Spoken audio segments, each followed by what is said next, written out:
saudara-saudara dimanapun Anda berada, khususnya saudara-saudara yang tinggal di Pulau Jawa dan Bali. Saya mengharap saudara-saudara semua berada dalam keadaan sehat-sehat, tidak ada kekurangan apapun juga. Namun, saya sangat mengerti bahwa keadaan sekarang agak sedikit berbeda dari beberapa minggu yang lalu. Dengan demikian, saya di pagi hari ini datang menyahut Anda untuk menyampaikan agar Anda selalu sehat selalu. Jika Anda dalam keadaan kurang sehat, katakan mengalami musibah, terkena infeksi COVID-19, saya mengharap khususnya saudara yang pada saat ini terpapar oleh COVID-19 ini namun tanpa gejala, saya harap saudara dapat mengikuti materi yang saya sampaikan pagi hari ini. Sebelum saya sampaikan materi ini, saya mengajak Anda untuk melihat video yang ada di channel YouTube saya, bahwa 2 minggu yang lalu saya dengan sejawat dari Amerika, Dr. Alexandra Daniels, sudah memaparkan hal-hal yang mungkin terjadi pada saat ini. Dan setelah itu juga saya mengajak Anda untuk tetap mengikuti prokes yang dianjurkan pemerintah dan juga mengajak Anda agar mau divaksinasi. Kali ini saya akan berdiskusi dengan Anda dengan topik isolasi mandiri COVID-19. Saya harap Anda tenang, karena dengan tenang saudara dapat berpikir jernih untuk memutuskan yang terbaik. Pagi hari ini, sebagaimana saya katakan tadi, saya akan memaparkan topik isolasi mandiri COVID-19. Hal ini pun akan diperkuat dengan apa yang sudah dan akan dilakukan pemerintah, yaitu mulai tanggal 3 sampai tanggal 20 Juli akan diberlakukan implementasi PPKM darurat Jawa Bali 2021. Hal ini pun merupakan hal penting yang kita sama-sama mengharap kejadian ini tidak berulang lagi kita hadapi. Karena bukan hanya pemerintah yang bertanggung jawab untuk hal ini, namun kita semua masyarakat, dimanapun kita berada, apapun jabatan kita, kita sama dalam konteks pandemi COVID-19 ini. Sekarang mari kita lihat Pertama-tama yaitu gelombang berikut yang terjadi di Indonesia dilihat dari mulai terjadinya pandemik ini. Kita boleh sama-sama melihat pada awal tahun 2020, yaitu bulan Maret, pada saat ini mulai Indonesia mengalami kondisi yang tidak terduga. Kita lihat sekarang dari mulai awal tahun 2020, pemaparan COVID-19 ini perlahan-lahan naik terus. Terkadang kita beri pengharapan, kita perhatikan di sini turun, kita mengharap akan terus sehingga kita bisa kembali hidup normal. Namun apa daya, ternyata keadaan itu tidaklah seperti yang kita harapkan, malahan menaik hingga pada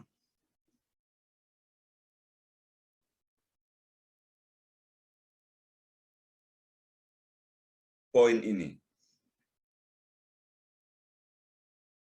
Inilah gelombang yang sangat kita membuat agak bingung. Namun ternyata perlahan turun terus. Kita perhatikan data ini pada saat ini jumlah kasus sudah makin menurun.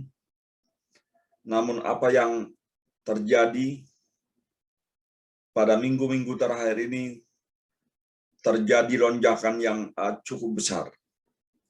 Sehingga kita mengalami kasus baru, yaitu di mana terjadi kasus dalam satu hari ada terpapar hingga 20.000 orang lebih, tepatnya 20.467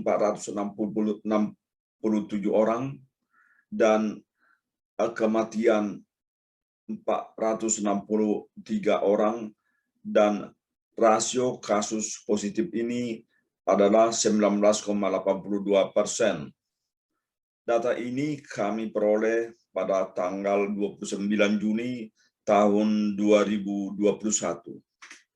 Dan perlu kita ketahui, data ini adalah data resmi yang dikeluarkan oleh pemerintah. Dimungkinkan data ini tidak seperti ini sejujurnya dalam keadaan yang real. Apa sebabnya? Karena kemungkinan adalah jumlah yang di testing tidak sesuai dengan jumlah populasi. Maksudnya adalah jumlah sebenarnya adalah melebihi dari jumlah yang ada di sini. Namun demikian, kita perhatikan sekarang bahwa terjadi gelombang, katakan yang kedua di Indonesia. Khususnya masalah ini terjadi di Jawa dan Bali. Dengan demikian, kita coba mari sama-sama perhatikan bahwa 2 minggu yang lalu pada saat saya dengan sejauh saya dari Amerika dengan Dr. Alexandra Danies memaparkan dan data dari WHO menyatakan bahwa kejadian pandemik yang sekarang sudah diduga sebenarnya yaitu pada saat terjadinya gejala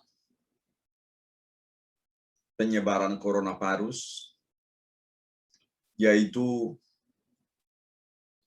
ya SARS-2 dan MERS. Terus awal bulan ini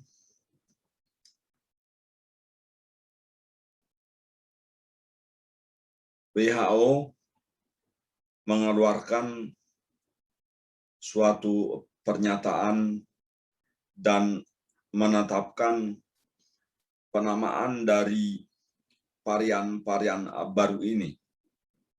Jadi kalau kita perhatikan varian-varian ini dibagi ke dalam varian of interest dan varian of concern. Nah, varian yang interest ini maksudnya sudah terjadi mutasi, sudah ditemukan varian baru, sementara varian of concern maksudnya adalah sama dengan varian of interest tersebut, namun lebih menyebabkan atau lebih berubah karakternya dibandingkan dengan varian of interest ini. Jadi saat ini kita kenal 4 varian yang sangat mengganggu, yaitu alpha varian, beta varian, gamma varian, dan delta varian. Saudara-saudara yang baik hati, perlu saya sampaikan bahwa virus selalu berubah secara konstan melalui mutasi, dan keberadaan varian baru dari SARS-CoV-2 ini telah diprediksi sejak lama. Nah, mari kita perhatikan kira-kira apa yang membuat perbedaan di antara varian-varian ini, khususnya keempat varian yang saya sudah sebutkan tadi. Untuk varian alpha, 50% lebih transmisi dan potensi menaikkan tingkat keparahan, dan netralisasi dengan plasma konvalesen memberi hasil minimal, tidak seperti varian Wuhan awalnya. Sementara untuk varian beta, 50% lebih transmisi, mengurangi efektivitas pengobatan dengan antibodi monoklonal, dan juga netralisasi dengan plasma konvalesen memberi hasil yang kurang efektif. Demikian juga gamma, mengurangi efektivitas pengobatan dengan antibodi monoklonal, netralisasi dengan plasma konvalesen juga memberi hasil yang kurang efektif. Selanjutnya, hal yang sangat kurang baik atau katakan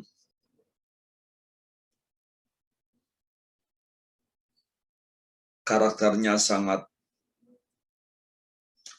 berubah, yaitu sangat transmitif,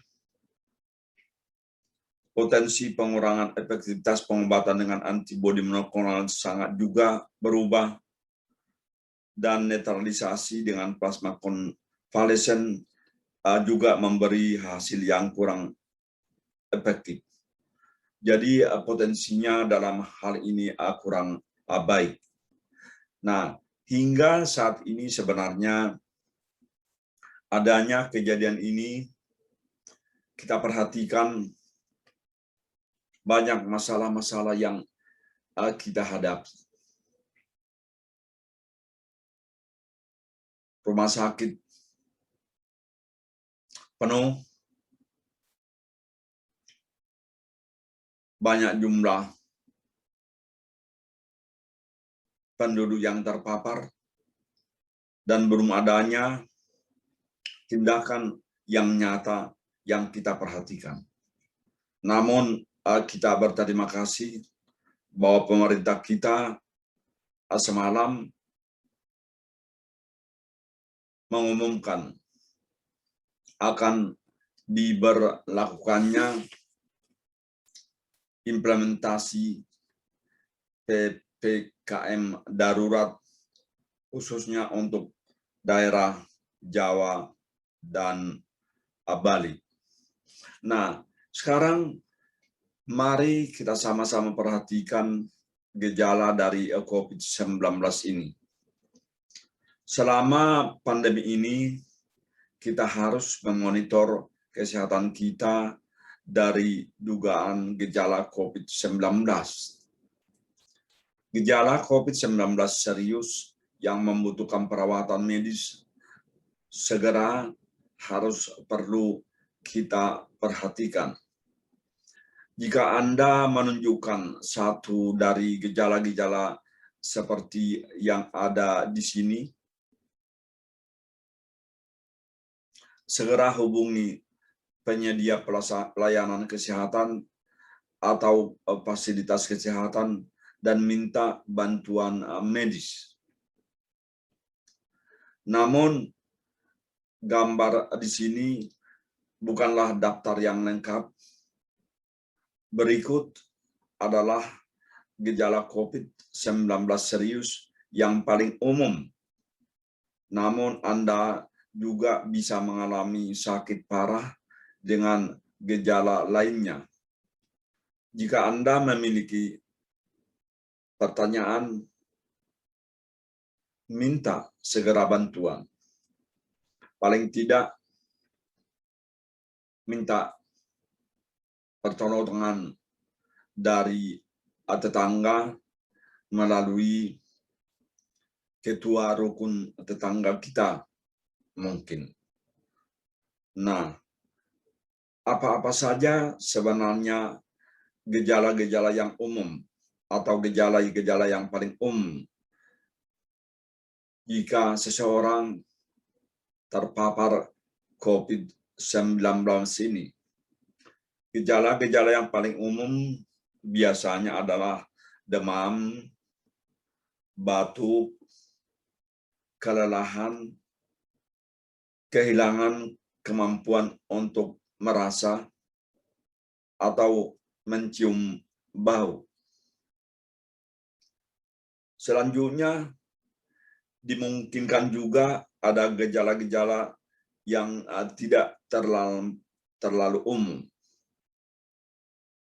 Sebagai contoh, sakit tenggorokan, sakit kepala, sakit nyeri, diare, ruam pada kulit saudara, dan mata Anda merah atau kita katakan dengan iritasi pada mata.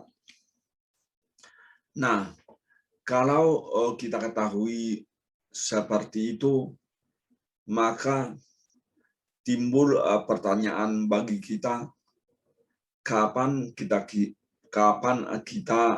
kira-kira melakukan isolasi mandiri? Dan apa ini maksudnya isolasi mandiri?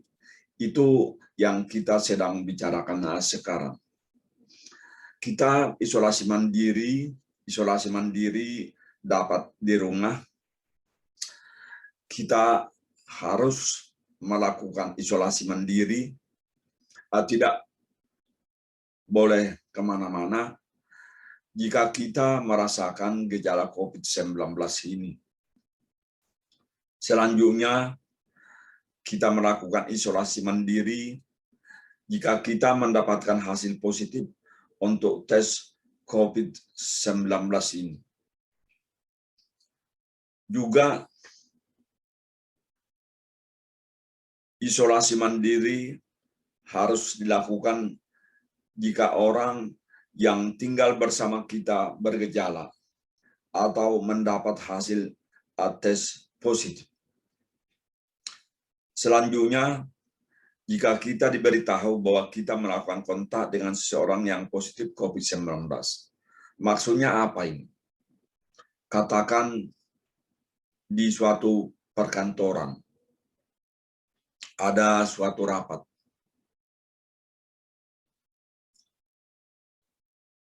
Beberapa saat selanjutnya diketahui ada seseorang yang terpapar COVID-19 ini. Mau tidak mau, orang-orang yang ikut pada waktu itu rapat harus dilakukan tracing dan testing. Apakah kemungkinan mereka terpapar oleh COVID-19 ini atau tidak. Demikian juga katakan karena kita orang-orang Indonesia keseringan ada apa-apa, berkumpul, pesta, itu karakter kita yang tidak dapat kita ingkari. Nah, setelah terjadi seperti itu, ada orang yang terpapar COVID. Dengan demikian, pemerintah juga atau kita juga harusnya melakukan isolasi diri. Selain daripada itu, setelah bepergian, traveling. Nah, mari kita lihat gambar di sebelah kanan ini. Di sini adalah menjelaskan penyebaran dari COVID-19 ini. Kita lihat di sini. Di sini terlihat tidak ada gejala, tidak ada simptom yang terlihat, aman-aman saja. Namun di sini kita perhatikan terjadi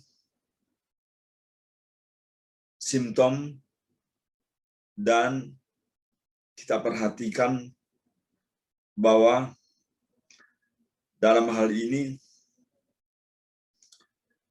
dilakukan isolasi mandiri setelah diketahui terinfeksi. Demikian selanjutnya. Namun, apa iya benar tindakan kita ini? Mari kita lanjutkan diskusi kita. Diagnosis COVID-19 ini. Kita coba diskusikan rata variasi berdasarkan waktu untuk tes diagnostik dan deteksi infeksi SARS-CoV-2 ini relatif terhadap terjadinya gejala. Maksudnya di sini kapan kira-kira kita melakukan tes COVID-19 ini. Katakan melalui PCR atau melalui tes antigen. Mari kita lihat gambar berikut. Ini adalah gambar sebelum terjadinya gejala. Kita atau seseorang terpapar COVID-19 ini atau SARS-CoV-2 ini pada minggu kedua. Kita mundur ke belakang. Kita perhatikan di sini ada gambar yang berwarna-warna yang menunjukkan kita melakukan tes COVID-19 ini melalui sistem pernapasan, mengisolasi virus ini dari sistem pernapasan dan mengambil dari hidung dan dapat juga melalui PCR. Jadi mari kita perhatikan kalau di sini adalah di titik ini adalah terjadinya gejala. Nah, kita perhatikan biasanya gejala itu terjadi, kita perhatikan di sini, awalnya seseorang itu terpapar SARS-CoV-2 ini, pada waktu terpapar belum mengalami gejala apa-apa, tenang-tenang saja. Selanjutnya pada minggu kedua atau mulai memasuki minggu kedua, kemungkinan besar mulai menunjukkan hal-hal yang kurang biasa di dalam tubuh kita. Dan memuncak pada minggu kedua ini.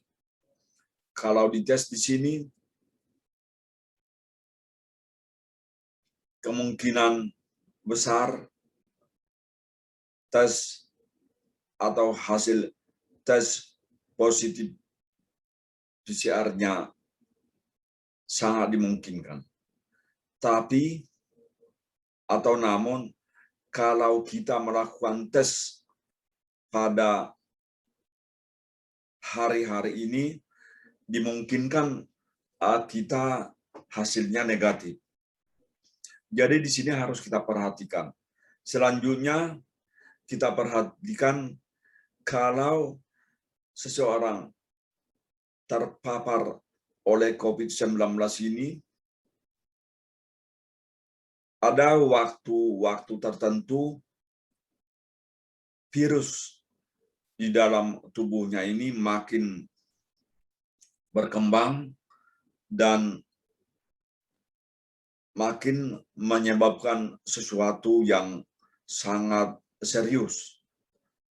Disinilah kita perhatikan sering ada istilah kalau dilakukan tes PCR selalu dilihat CT-nya. Nah, sudah barang tentu kalaulah dicek pada saat ini, ya CT-nya paling pasti rendah. Karena kalau kita perhatikan tes PCR pada umumnya 40, demikian. Tapi makin angka ini makin kecil menyatakan bahwa si seseorang yang sedang tes PCR ini dimungkinkan dalam tubuhnya virusnya makin banyak. Nah, dimungkinkan juga saudara-saudara kita tersebut ada pada kondisi ini. Selanjutnya, jika seseorang itu mendapatkan pertolongan yang baik, dia akan melandai. Nah, ada waktu-waktu tertentu bahwa tes PCR itu positif.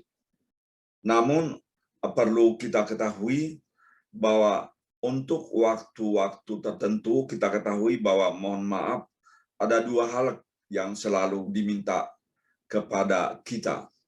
Kita bisa menggunakan tes antigen dan tes PCR. Yang paling baik adalah kita melakukan tes PCR. Untuk waktu-waktu tertentu tidak ada lagi gunanya untuk melakukan tes antigen. Karena mengapa pada saat-saat tertentu jika orang tersebut sudah recover, sebenarnya dia menghasilkan antibodi, yaitu antibodi M dan antibodi G. Jadi kita perhatikan di sana terdeteksi antibodi. Jadi sekali lagi kita perhatikan di sini, ini adalah garis-garis terjadinya gejala yang sudah tidak dapat kita ingkari.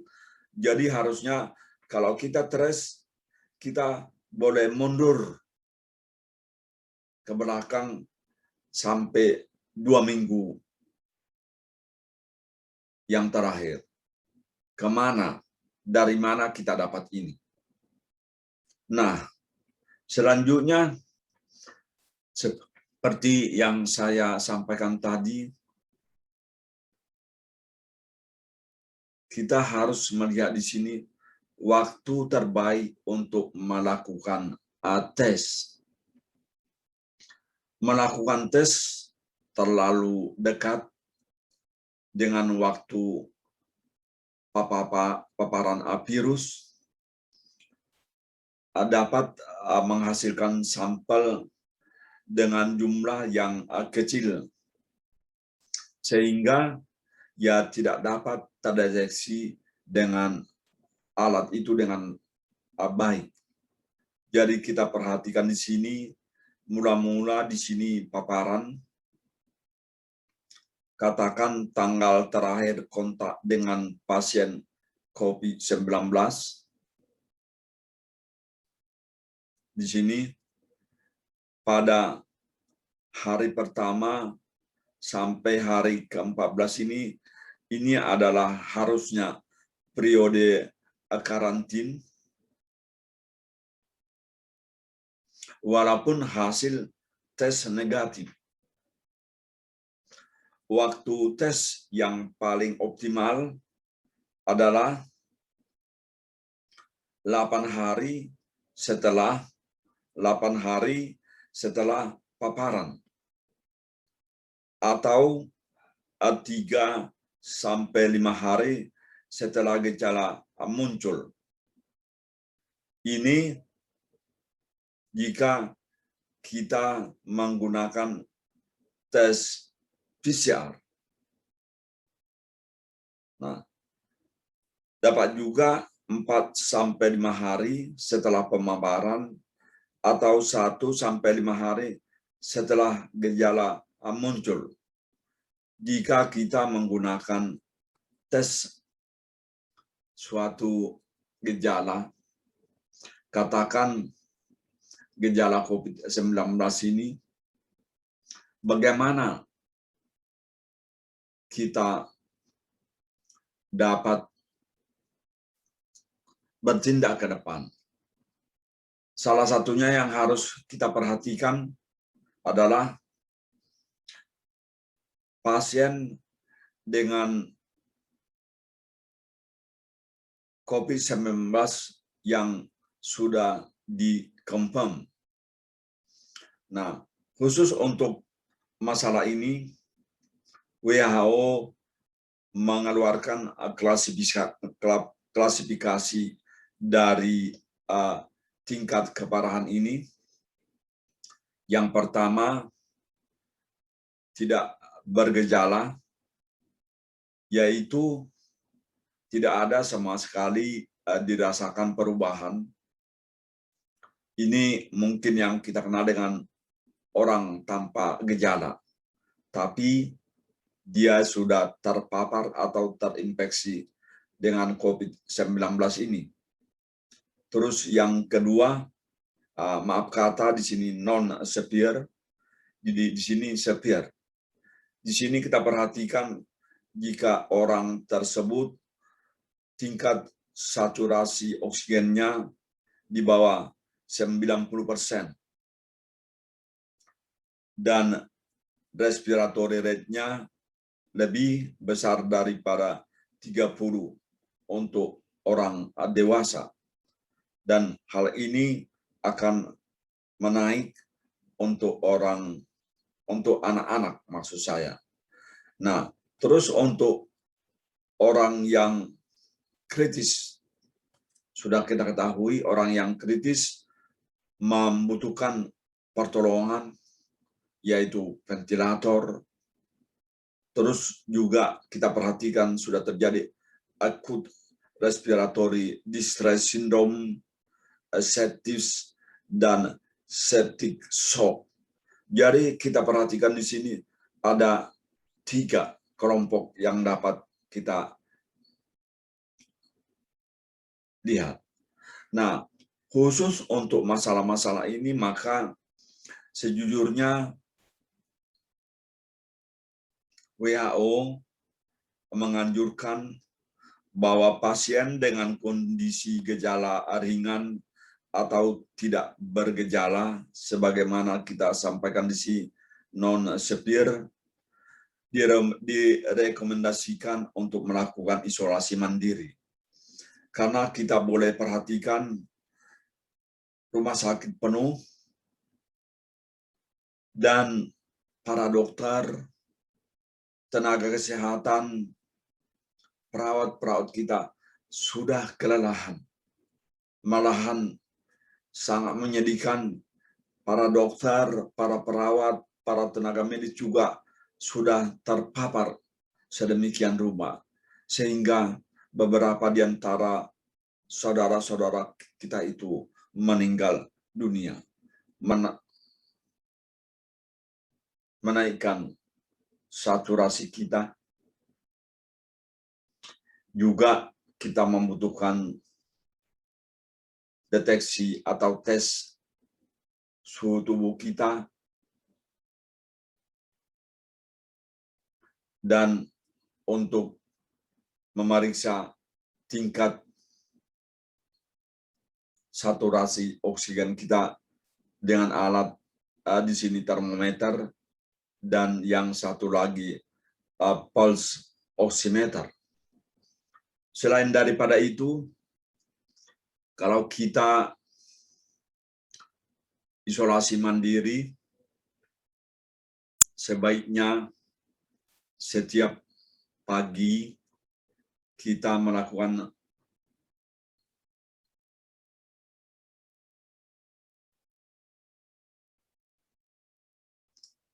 sesuatu yang dapat terpapar oleh sinar matahari, berjemur maksudnya, agar kita makin sehat dan sistem pertahanan tubuh kita makin baik. Demikian juga dianjurkan kita minum vitamin, khususnya vitamin D, dan makanan yang sehat. Makanan yang sehat, saudara-saudaraku, bukanlah makanan-makanan yang mahal. Bukan pemberlakuan PPKM darurat ini, saya juga mengikutinya dengan serius, bahwa pemerintah juga memperhatikan ini. Memperhatikan bahwa pemerintah mengharap Menteri Perindustrian agar perusahaan-perusahaan yang memproduksi oksigen diharapkan 90% dari produksinya diarahkan untuk kebutuhan kesehatan masyarakat sekarang. Dan juga pada saat implementasi PPKM ini disampaikan, saya dengar juga pemerintah ingin mengaktifkan telemedicine ini. Di daerah saya, dan kebetulan saya adalah seorang staf dari Universitas Indonesia, Anda bisa melakukan telemedicine dengan Rumah Sakit Universitas Indonesia di kampus UI Depok, atau juga melakukan telemedicine atau ke Rumah Sakit Cipto Mangunkusumo di Salemba, Jakarta Pusat.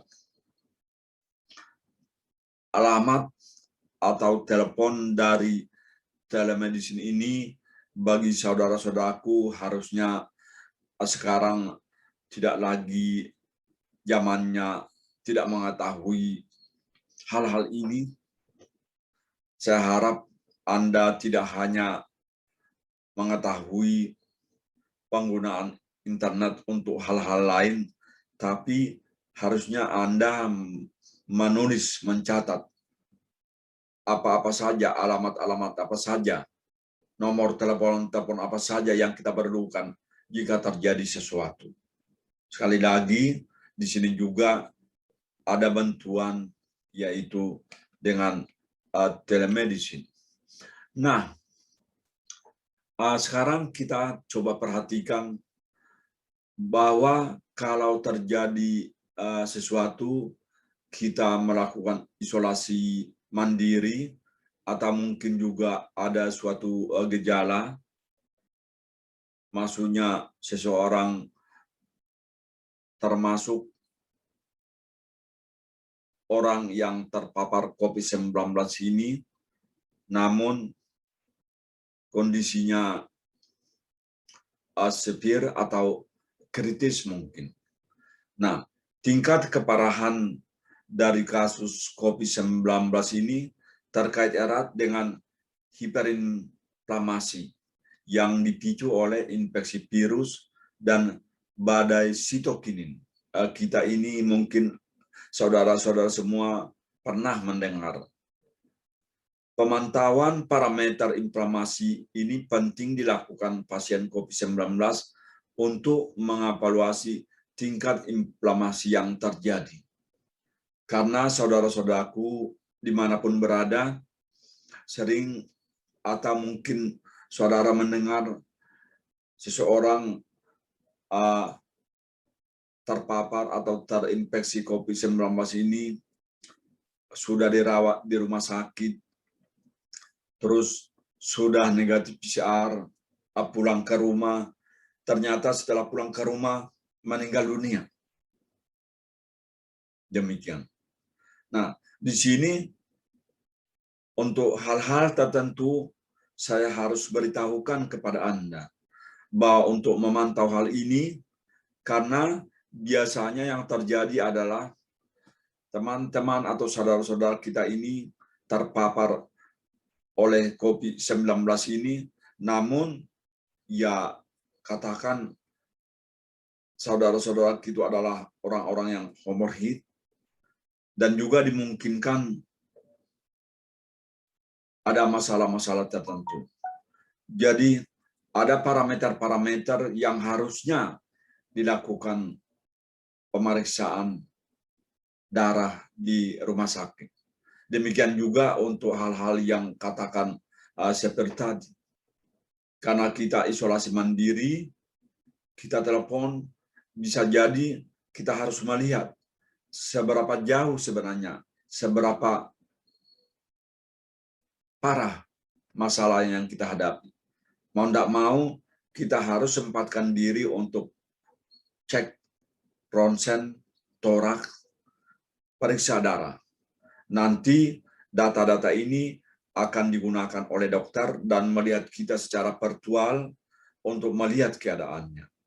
Nah, untuk hal-hal tertentu, di sini saya paparkan ada 4 hal yang perlu dilakukan pemeriksaan. Yaitu yang pertama, pemeriksaan adalah C-reaktif protein, CRP di sini, D-dimer. D-dimer ini saya rasa saudara-saudara sudah makin sering mendengar. Ini kurang dari 0,07 nanogram per mililiter, dan interleukin 6 ini normalnya kurang dari 1,8 pikogram per mililiter. Jadi untuk orang-orang yang mengalami atau terinfeksi dengan COVID-19 ini biasanya tinggi, terutama D-dimernya misalnya. D-dimer ini menyangkut terkadang terjadinya penyumbatan pembuluh darah. Dan ini juga sudah saya pernah sampaikan Anda bisa lihat di YouTube saya, yaitu mengenai blood, mengenai darah. Di sana akan terlihat bahwa normal D-dimer ini 500 nanogram per mililiter, ternyata seseorang itu bisa sampai 2.500. Kalau dia sampai 2.500, walaupun dia sudah tes PCR-nya negatif, kita tidak boleh sembarangan. Kita harus hati-hati. Biasanya dokter juga tidak memperbolehkan pasien yang seperti ini pulang. Jadi, saudara-saudaraku yang terhormat, yang baik hati, perhatikan. Jangan sampai, kok saya PCR-nya, tes PCR-nya sudah negatif, tapi tidak diperbolehkan pulang. Baik hati, perhatikan. Ada hal-hal yang mungkin Anda tidak mengerti, tapi ini hanya dimengerti oleh para dokter, oleh para saintis seperti saya, bahwa ada hal-hal yang perlu kita perhatikan. Jadi, kalau kita menemani, mendampingi saudara-saudara kita yang kena COVID, sejujurnya kita dapat berkomunikasi dengan baik dengan para dokter. Dokter-dokter kita, perawat-perawat kita, tenaga kesehatan kita sangat baik-baik, berbahasa yang baik-baik. Gunakan kesempatan itu. Jadi kita, masyarakat biasa, mohon maaf, yang terlihat kurang partisipatif. Para dokter kita siap, seperti saya katakan tadi, hingga mengalami masalah yang fatal, yaitu meninggal dunia, untuk menolong kita semuanya masyarakat Indonesia. Namun kita masyarakat, maaf saya perhatikan, pakai masker, tapi maskernya diturunkan. Merasa sehat-sehat saja. Jadi di sini kita tidak memikirkan diri kita sendiri. Kita harus memikirkan masyarakat kita, negeri kita. Nah, kalau kita isolasi mandiri, tentu ada obat yang kita butuhkan. Di sini sering saya perhatikan dengan adanya WhatsApp berkeliaran di mana-mana, kurang baik. Dan juga kita bisa melakukan telemedicine, minta pertolongan dari dokter. Jangan Anda lakukan sendiri, kecuali Anda mempunyai kompetensi atau kemampuan untuk itu. Ini yang harus kita perhatikan. Jadi di sini perlu pembelajaran. Selanjutnya kita perhatikan di sini adalah saturasi oksigennya lebih kecil daripada 90%. Untuk hal-hal seperti ini, ya harus segera dapatkan bantuan medis. Nah, karena masalah kita pada saat ini rumah sakit sudah sangat penuh, maka jika tidak memungkinkan, gunakan steroid, yaitu metilprednisolon atau dexamethasone. Sudah barang tentu dengan resep. Dengan resep ini, bagaimana kita mendapatkan resep? Melalui telemedicine, kita bisa mendapatkan resep. Atau mohon maaf, saya tidak mengiklankan, halo dokter juga Anda bisa telepon. Mereka akan membantu. Dan mereka akan memberikan resep. Nah, terus gunakan atau minum vitamin D dosis tinggi. D 60.000 unit internasional EU, international unit. Nah, kalau ada yang direkomendasikan, ada yang harusnya dilarang. Do not, you could not. Ini yang perlu kita perhatikan. Jangan sesuai dengan yang dianjurkan sehingga terjadi resistensi. Juga jangan menggunakan steroid yang tidak diresepkan. Karena steroid ini dapat menyebabkan kematian dan infeksi jamur. Jangan juga meminum hidroksikloroquinin, lopinavir, ritonavir, dan remdesivir. Jangan juga menggunakan ivermectin. Ini saya perhatikan di channel tertentu, beberapa negara berhasil menggunakan ivermectin. Tapi di sini perlu saya sampaikan kepada saudara bahwa WHO menganjurkan pemakaian daripada ivermectin ini hanya untuk uji klinis. Jadi kita perhatikan di sini obat yang dapat kita gunakan seperti apa dan yang dilarang seperti apa. Saya sebagai seorang, maaf kata, saintis, sering mendengar, teman-teman juga sering mendengar, melakukan copy paste. Karena di dalam keadaan seperti ini banyak berita-berita hoax. Kadang-kadang orang tersebut tidak mempunyai kompetensi kirim. Dan memang di sini yang hoax ini menginginkan kita kacau balau. Mungkin itu yang dimauinya. Maka ada berita-berita hoax dengan nada-nada yang bagus. Namun tidak mengerti, harusnya yang seperti ini diam saja. Kalau di situ dikatakan, oh sebarkan, kalau Anda menyayangi keluarga Anda, kalau Anda menyayangi teman-teman Anda, mohon sebarkan informasi ini kepada orang-orang lain dengan bahasa yang baik. Walaupun dia seorang berpendidikan tinggi, tetap saja dia menyerap itu dan menyampaikannya kepada WhatsApp kita. Ke WhatsApp saya keseringan demikian. Jadi terkadang sangat menyedihkan. Nah,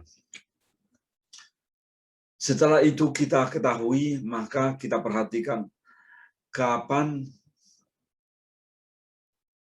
saudara-saudara kita yang terkena, terpapar, terinfeksi COVID ini bisa keluar dari isolasi mandiri.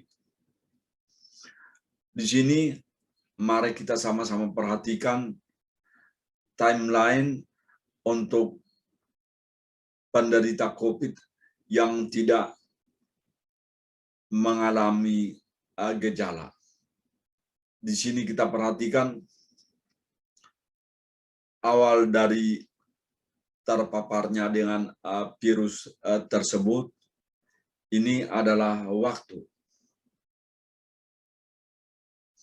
Dikatakan di sini untuk pasien tanpa gejala, isolasi dapat dihentikan 10 hari setelah hasil positif real-time PCR didapatkan. Maksudnya di sini untuk hari setelah hasil positif real-time PCR didapatkan yang pertama kalinya.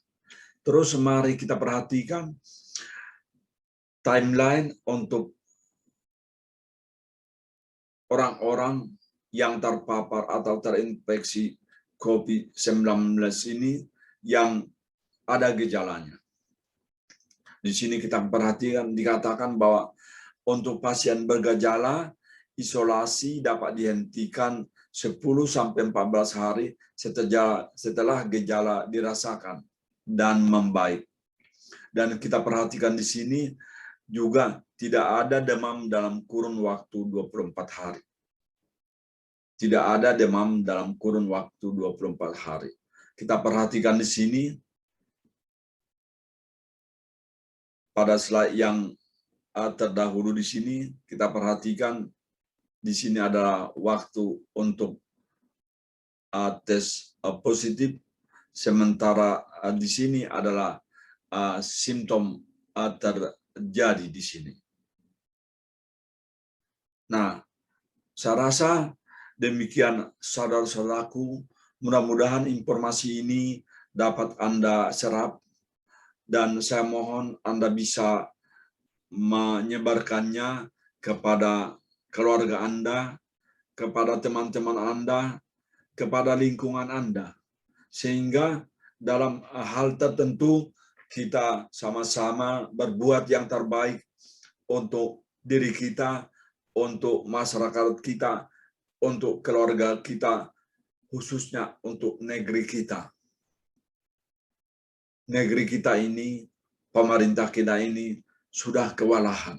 Dan juga kita, tua-tua kita, para pemimpin agama kita, mohon maaf jika ada kata-kata yang kurang berkenan. Sekali lagi, terima kasih. Sehat selalu. Terima kasih. Salam.